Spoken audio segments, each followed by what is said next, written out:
Good day, guys. So today's topic's gonna be about the power of words. I haven't made notes. I just made one note about one Shabbat that I'm gonna use in the talk. Do it on the top of my head. So the power of words. So Gurbani is in the format of words, and it's a vibration and frequency, and it can get us out of Maya, beat the bunch jaw, and get us back to God. That's the power of words. Yeah, right. The Guru is in the format of literature, like Gurbani, and words can make us do negative things and positive things. We can abuse people, we can swear at people, we can break people's heart with words, we can cause mental health with words, we can uh, be abusive with words, we can slander people with words, you can swear at someone, start a fight, you can do positive stuff with words, you can comfort people with words, you can be there for people with words, you can cheer people up with words like a joke, you can be there for your friends, give them advice with words and stuff like that, huh? So you can do negative things with them and positive things with them. So when it comes to marriage, it's all about communication and interaction. In the world, we use words all the time. It's something that every human does, and probably something that we do the most often. I'm using words right now, expressing myself. Where did these languages come from? Expression only God knows. You know what I mean? Most of the creation is just mysterious in it, how we're made, where we come from, where we're gonna go, all that stuff, you know.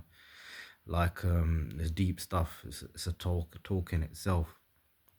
So in marriages, women are emotional creatures, and sometimes it doesn't make sense. Emotions don't make sense because it's not logic, and most of the time men are logic. So, and when women are on their period, hormones changes, they will say harsh words and stuff. Obviously you got toxic women that have trauma and dysfunction, and they can really affect your mental health day in, day out, day in, and it's just like very bad. So that's a situation, if you can't resolve, you need to escape from.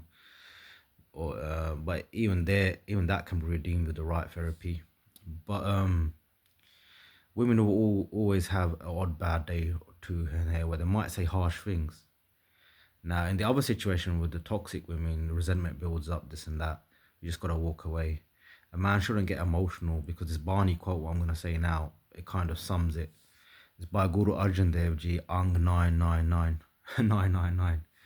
What injury have you suffered listening to abuse from someone else's mouth? So when women attack you verbally, they're not a danger to you. It can cause you stress, depression, whatever, in the long term if it goes on too frequently, but a one-off burst here and there.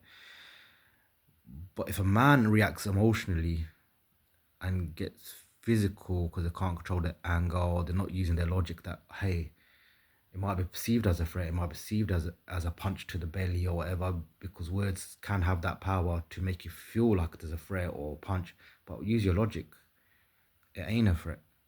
It's just words. In one ear, out the other. Yeah. Having a bad day. Yeah. Chat to me. And if you can't control your emotion and you're getting angry, just walk out.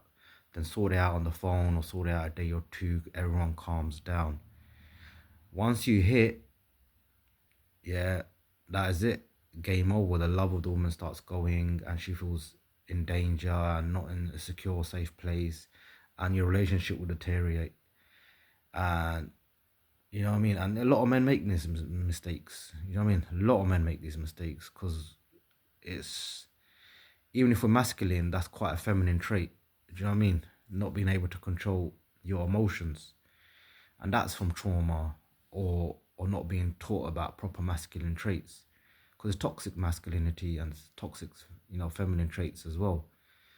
But when they are in sync and in the right balance, that's when the relationship can go really well. And while on the topic, just women, just be careful. I know it's emotional, you don't know what you're saying sometimes, but if you're making a mountain out of a molehill all the time, it's stressful for your man as well. So just think before you speak, or apologize, or say, yeah, I said it wrong, I should have said it like this.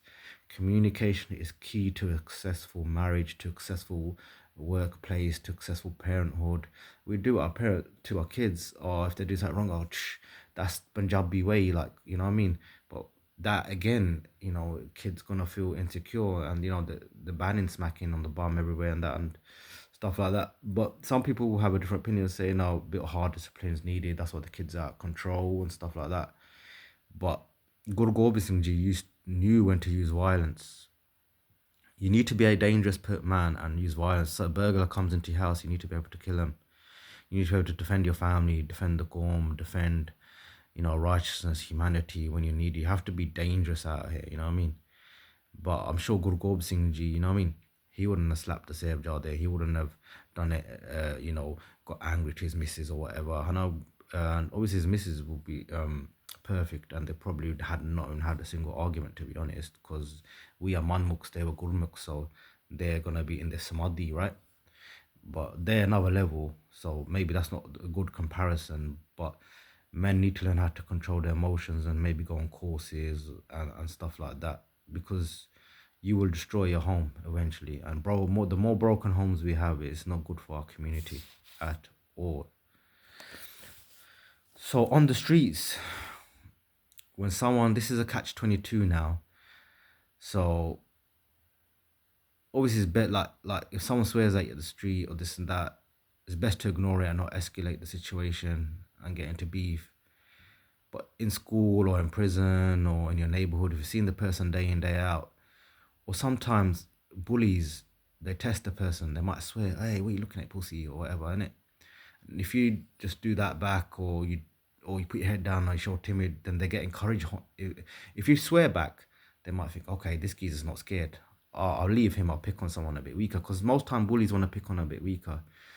But if you don't do nothing, they'll be like, okay, I'm gonna get this guy. He's weak. He's scared of me. So another chak ho janda, like you give them honsla, you give them, they get that courage and encouragement to do you. But also it can work the other way as well. Sometimes you swear back.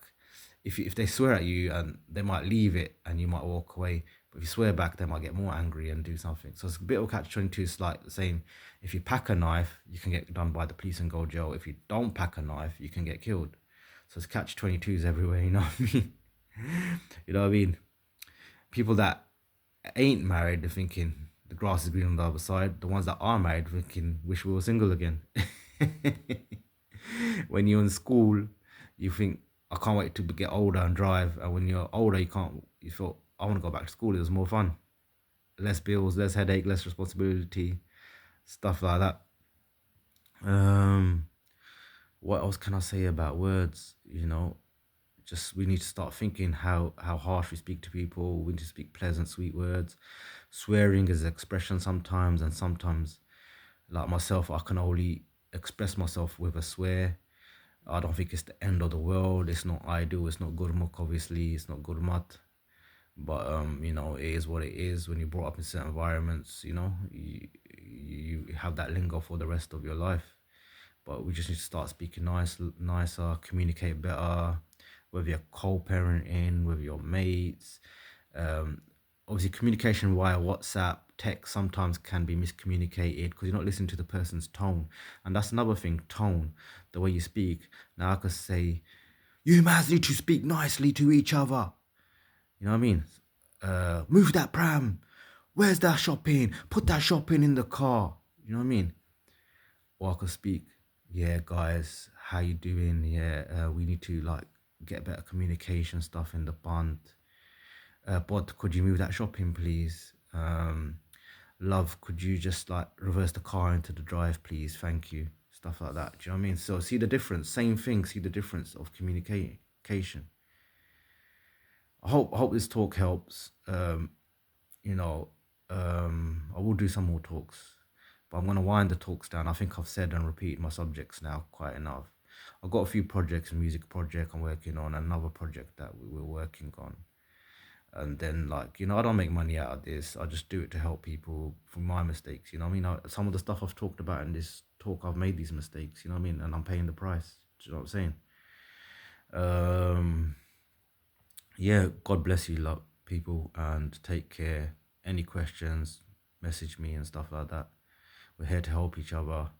I'm 43, I'm Uncle Mal. Youngsters, it's bad for you guys because Maya, the bunch jaw, everything is so strong, and it's when no one hardly gets time to do any Barney or Nam, and when you do, you feel sleepy. And do you know what I mean? There's a Shabbat in Maharaj, it says all day the guy will be working, and when it's time to do Barney, he feels heavy-headed, like just falls asleep. If you're going through depression, whatever, hard to pick up the gutka, hard to do Barney. But it's the Barney and the Nam, is the way out, really. But get therapy, get help, exercise, improve your diet, uplift your lives. You know what I mean? I'm suffering, I'm going through a lot, I'm paying for a lot of bad deeds I've done in this life, past lives. You know what I mean?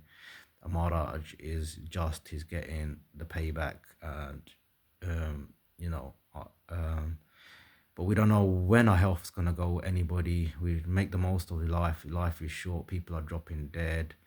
Look after your health, and you don't just know when your karma, bad karma that we did in our last life is gonna come and hit you. It could be through anything. It could be through that pain. It could be through a breakup. It could be through anything, being betrayed, money gone missing, theft. Just be careful who you hang with. Try to hang with good people. If someone's cheating on their missus or stuff like that, and then you go out with him, he could cheat on you, stuff like that. Use your brain, use your logic and stuff. Don't try to have Mari Sangat out there. Take care, people. Bless.